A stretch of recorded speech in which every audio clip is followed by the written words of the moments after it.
మా ఇంట్లోనే ఉన్నాను, హైదరాబాద్లో ఉన్నాను.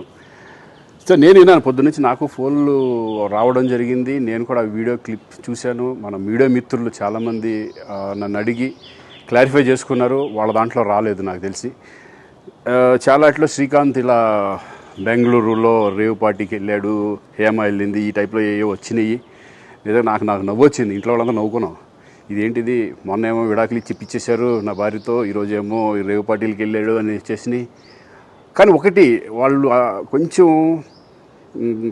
తొందరపడ్డంలో ఇది లేదనిపించింది. ఎందుకంటే వాడెవడో, అతను ఎవరో కానీ కొంచెం నాలాగా ఉన్నాడు. వాడు కొంచెం ఇలా కప్పుకొని, అది గెడ్డం ఉంది, బట్ ఇప్పుడు గెడ్డం నాకు లేదు అని, బట్ గెడ్డంతో నేను షాక్ అయ్యాను. ఇదేంటిది నాలాగా ఉన్నాడేంటి అని నేనే షాక్ అయ్యాను. సో దయచేసి ఎవరు నమ్మొద్దు. ఎందుకంటే రేవ్ పార్టీలకి వెళ్ళే కల్చర్ నాది కాదు, పబ్ కల్చర్ మనిషిని కాదు నేను. ఒక్కోసారి బర్త్డే పార్టీలకి వెళ్తాము, ఒకవేళ తెలియకుండా ఏదైనా వెళ్ళినా ఒక హాఫ్ అన్ అవర్ నుండి వచ్చేస్తాం తప్పితే అటువంటి ఏమీ లేదు. రేవ్ పార్టీ ఎలా ఉంటుందో కూడా నాకు తెలియదు.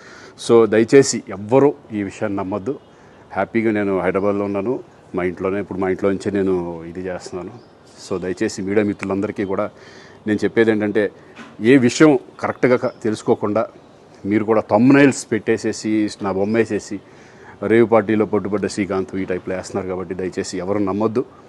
అది అతను అలాగా ఉన్నాడు అనే ఒక విషయంలో మీరు పొరపాటు పడి ఉంటారని నేను అనుకుంటున్నాను. దయచేసి అది నేను కాదు. Thank you. ఇటువంటి అన్నీ కూడా నిజంగా కొంతమంది వాళ్ళందరికీ నిజంగా థ్యాంక్స్ చెప్పుకుంటున్నాను నేను. కొంతమంది మీడియా మిత్రులు నాకు డైరెక్ట్గా తెలుసు కాబట్టి, వాళ్ళ ఫ్రెండ్స్ లాగా నన్ను ఇచ్చేస్తారు కాబట్టి, వాళ్ళందరూ నన్ను డైరెక్ట్గా అడగడం, నేను చూసి ఇద్దరు నవ్వుకోవడం, వాళ్ళు వాళ్ళ దాంట్లో వేయకుండా చూశారు కొంతమంది. వాళ్ళందరూ కూడా నేను థ్యాంక్స్ చెప్పుకుంటున్నాను. దయచేసి ఇవన్నీ నమ్మొద్దు.